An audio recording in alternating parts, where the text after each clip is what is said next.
ओम शांति। आज 23/2/2024, 23 फरवरी 2024। मीठे बाबा के मधुर मुरली का मुख्य सार। मीठे बच्चे, अपना चार्ट देखो तो पता लगे हम आगे बढ़ रहे हैं या पीछे बढ़ रहे हैं। देही अभिमान पीछे हटाता है, देही अभिमानी स्थिति आगे बढ़ाती। मीठे बच्चे, अपना चार्ट देखो, अपना चार्ट चेक करो। बाबा ने कहा ना, हम सब बच्चों को एक होमवर्क दिया है कि चार्ट रखो, अपना रजिस्टर बनाओ कि हमने आज क्या क्या सेवा करी, आज हमसे क्या क्या गलतियाँ हुई, सब कुछ उस चार्ट में लिखो।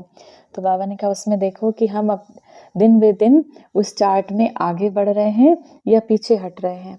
देह का अभिमान हमको पीछे हटाता है और जब हम अपने को आत्मा समझ शिव बाबा को याद करते हैं तो देही अभिमानी स्थिति, अशरीरी स्थिति हमें आगे बढ़ाती है। प्रश्न है आज की मुरली से, सतयुग के आदि में आने वाली आत्माएं और देरी से आने वाली आत्माओं में मुख्य अंतर क्या होगा। जो सतयुग में शुरू में जैसे सतयुग की स्थापना होगी, जो शुरुआत में आने वाली आत्माएं और देर से आने वाली आत्माओं में क्या अंतर होगा, बाबा स्पष्ट कर रहे हैं। उत्तर, आदि में आने वाली आत्माएं, शुरू में आने वाली आत्माएं सुख की चाहना रखेंगी, क्योंकि सतयुग का आदि सनातन धर्म बहुत सुख देने वाला है। देरी से आने वाली आत्मा को सुख मांगना आएगा ही नहीं, वह शांति शांति मांगेंगे। बेहद के बाबा से सुख और शांति का वर्षा हर आत्मा को प्राप्त होता है।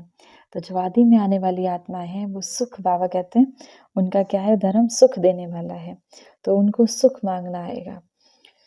कैसा? अतीन्द्रिय सुख। बाबा से अपने को आत्मिक स्थिति में जब रखते हैं, जब बाबा अपने को आत्मा समझ शिव बाबा को याद करते हैं तो अतीन्द्रिय सुख का अनुभव वो आत्माएं ज़्यादा करती रहेंगी। बाकी विश्व की आत्माएं क्या मांगती है? शांति दो, हमारे मन को शांति मिल जाए, थोड़ी देर शांति में रहने दो।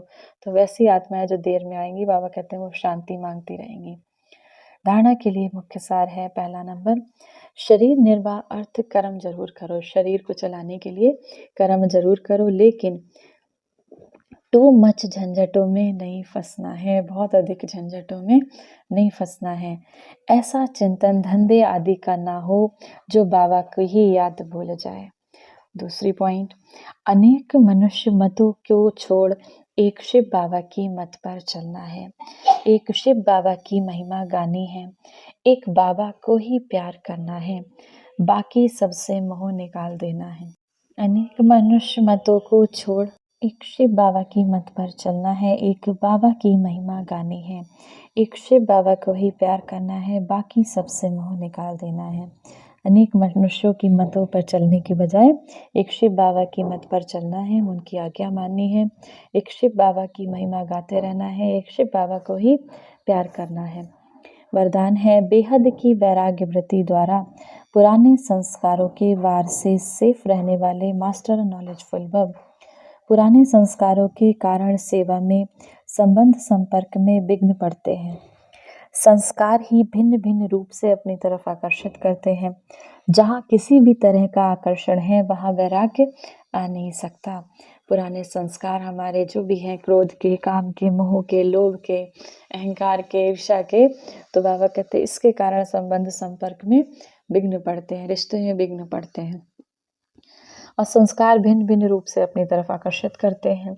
जहाँ किसी भी तरीके का आकर्षण है वहाँ वैराग्य हो नहीं सकता। संस्कारों का छिपा हुआ अंश भी है तो समय प्रमाण वंश का रूप ले लेता है, पर वश कर देता है। इसीलिए नॉलेजफुल बन बेहद की वैराग्य वृत्ति द्वारा पुराने संस्कारों, संबंधों, पदार्थों के वार से मुक्त बनो तो सेफ रहेंगे। स्लोगन है आज की मुरली से, माया से निर्भय बनो और आपसी संबंधों में निर्माण बनो। माया से निर्भय बनो और आपसी संबंधों में निर्माण बनो, माना सभी को मान देने वाले बनो। आज के बड़े सम्मान का अभ्यास करेंगे। मैं मास्टर ज्ञान की सागर आत्मा हूँ, या फिर मैं ज्ञान स्वरूप आत्मा हूँ। 1 मिनट के लिए ज्ञान के सागर परम पिता परमात्मा शिव बाबा को याद करेंगे। स्वयं को स्थिर करें।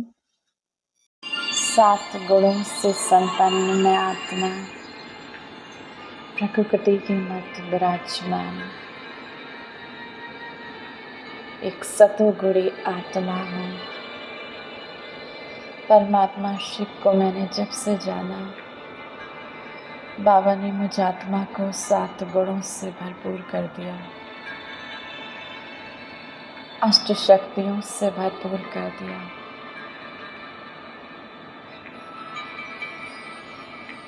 ब्रह्मलोक से, परमात्मा शिव से आती निरंतर 7 गुणों की किरणें मुझ आत्मा में समाती जा रही हैं। मेरी एक एक कमजोरी, एक एक कखपन समाप्त होता जा रहा है।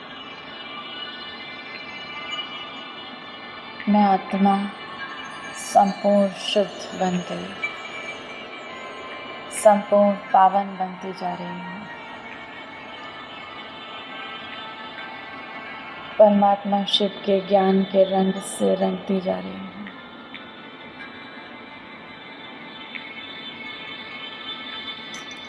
बाबा ने मुझे सर्व शक्तियों से संपन्न कर दिया।